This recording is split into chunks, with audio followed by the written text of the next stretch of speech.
YouTube, it's your boy Ashton Jackson. In today's video, we're going to be talking about the Dallas Cowboys versus Greenbay Packers. It's going to be on a Sunday night, and we're talking about the ways in which that the Dallas Cowboys can try and attempt to beat the Greenbay Packers. So, before we hop into the video, I would appreciate if you guys would like the video, subscribe if you're new, comment, and share my video with anyone who you think will enjoy my content.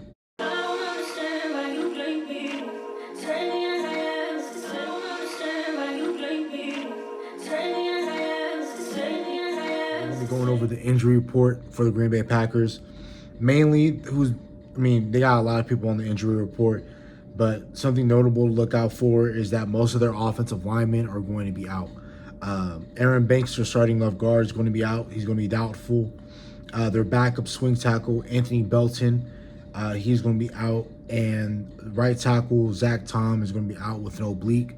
So, this would mean something if your pass rush gave you something this year. Like, if your edge group was a little bit more dynamic, or not even that, if they were just average or above average pass rushing and they were able to get home and sack the quarterback, I would be like, okay, this is an advantage for the Dallas Cowboys because, they're out a bunch of their offensive linemen. But, you look at the way in which we played against from week 2 on. So from that Giants game and that Bears game, you played two bad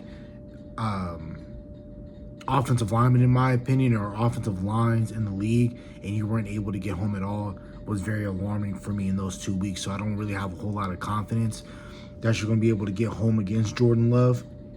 But I'm going to be talking about, something about the defense later. But I'm just saying, looking at the injury report, that doesn't really do anything for me because you haven't done anything to rectify the situation of defensive end. I know that you did went out and you did sign Jadeveon Clowney, so he is going to be starting, or not starting, but he is definitely going to be getting some snaps for you on Sunday. So we're going to see how that goes. But before him, you had a major issue at the defensive end spot anyway. So we're probably going to have to address that position really in, not free agency, but next spring, we're definitely going to have to address that situation. So we're going to figure that out. But the number one way in which I do think that the Dallas Cowboys can go out here and win it, it really depends on your defense. And this is where I'm in a bind, really, because what I would like to do from the Dallas Cowboys perspective on offense is to slow the game down.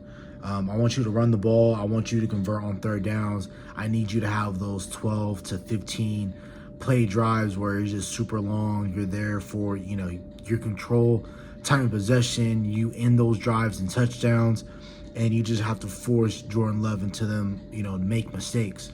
But if your defense cannot get pressure on Jordan Love and you don't switch up anything in the back end, you just play simple coverages, then Jordan Love is going to dart you up how he did when you last seen him at AT&T, and it's going to be a long night, and it's going to be a miserable game, right?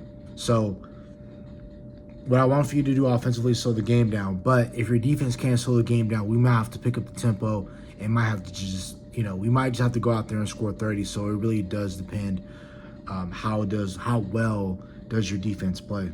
And again, we are getting reinforcements. Other than Jadeveon Clowney playing, we're also going to get Deron Bland. And I wonder, are we going to get any personnel changes in the back end? Brian Schottenheimer did say earlier in the week that we are going to have some personnel changes. If that does apply to defense, I wonder, are they going to put Wayne Thomas over Donovan Wilson? Will they take Kyrie Elam out and put Deron Bland on the opposite island in terms of, have Trayvon Diggs be outside corner, Deron Bland be your other outside, and then have Reddy Stewart play in the nickel? So I wonder, are those going to be some personnel changes that we see, or we're going to see Maris Leofau playing, things like that, right? Number 2, let's double team Micah at all times. Let's make sure we find where Micah Parsons is and wear him down. Just wear him down throughout the entirety of the game. Either put Hunter Lepke, have Javonte Williams, Miles Sanders, whoever is back there on at running back, whoever is at tight end. Make sure that we're always chipping Micah Parsons and hit him in his ribs, man. I'm not saying maliciously to take him out the game, but let's knock some air out of him, man. Let's limit the way in which he does pass rush, because I remember when they were chipping him the entire game, and Leonard Fournette hit Micah Parsons a few times, and Micah Parsons took it to Twitter and got upset about it. So let's make sure that at all times we're seeing where Micah Parsons is, and let's try to limit him and slow him down as much as we can possible. Understanding that you do have to pay attention to Edgerrin Cooper, who's going to try and pass rush as well. from depth at linebacker. And then you're going to have Rashawn Gary at the opposite end where Terrence Steele is probably going to be. So you have to watch out for that as well. And then also, man, you're going to need your wide receivers. You know, you're going to need George Pickens to win his matchups and be reliable when he's targeted. Same goes for Jake Ferguson. I wonder if they're going to put Jake Ferguson in and have him run more than just flats and out routes and things like that. You know, try to put him in seam situations. Let's put him on some corner routes. Let's try to put him on real routes. So that's why he can help you. Because, again, without CeeDee Lamb, you really need CeeDee Lamb for this offense for you to put up 30 points and for you to look formidable, right? And for your run game and everything to open up. But now, since you don't have since you don't have CeeDee Lamb for the next at least 2 to 3 weeks because of a high ankle sprain in which he suffered versus the Chicago Bears, it's going to be a very tough matchup as well. And then also we're going to be without Tyler Booker as well, our standout first round pick. He's been playing really well in the first 3 weeks. He has a high ankle sprain. He's going to be out from 4 to 6 weeks as well. So now your offensive line is switched up as well. They're probably going to put TJ Bass to replace Tyler Booker, but in my opinion, I would like to put Nate Thomas there to keep that strength and that power right next to a guy like Terrence Steele. But I think the Dallas Cowboys are going to put CJ Bass there.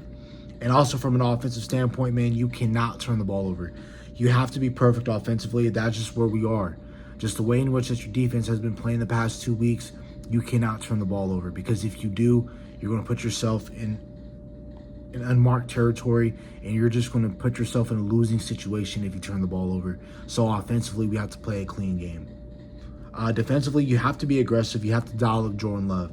Because if he's just sitting in the pocket and he doesn't feel a threat, and he will light you up. Now, the problem that we have as well is that the reason why that Cleveland Brown game was, why the Cleveland Browns were able to stay in that game is because they have a 10 times better defensive line than we do. You know, they have Myles Garrett. You know, they have Mason Graham, Malik Collins. You know, they have a formidable defensive line, and we don't have that. Because if we had, again, a really good defensive line all around that can get to the passer, I would feel a lot more confident in this group. But right now, with the Packers, it depends what this pass rush does. I really do believe that if all 3 levels of your defense play at a respectable level, you will be able to win this game because they have a beat-up offensive line. Yes, they have some really good wide receivers, but I think you can stick with them. They don't have no alpha males in that wide receiver room yet, so they'll have to figure that out. But another thing we have to pay attention to is their tight ends. Luke Musgrave, Tucker Kraft. We have to pay attention to those guys. They're going to involve them in the run game. They're going to involve them in the passing game, in the intermediate and deep level passing. We've seen it before. Their tight ends killed us the time that we played them. Outside of their wide receivers like Romeo Doubs and things like that, you know, we've seen Luke Musgrave run wide open, Tucker Kraft getting big plays. So we have to pay attention to their tight ends. And I would like to contain their run game. They have not popped off yet in the run game with Josh Jacobs, but it doesn't really matter because if you're able to stop the run versus them, but you give up 400 plus yards passing, it doesn't really matter. Let's also limit our penalties. And then last but not least, man, let's stay healthy and let's upset these folks, man. We haven't been able to beat them in Dallas in a very long time. I can't remember the last time that we beat them in Dallas. Talking about the Green Bay Packers, but the last time we beat them, it's been 2016. That's the last time that we beat the Green Bay Packers. So let's go out there, let's shock the world, and let's try and steal a win. And let's try to make everyone at AT&T Stadium happy. But that's about it for the video. Hope you guys have a nice day. Stay safe, stay blessed. Bye.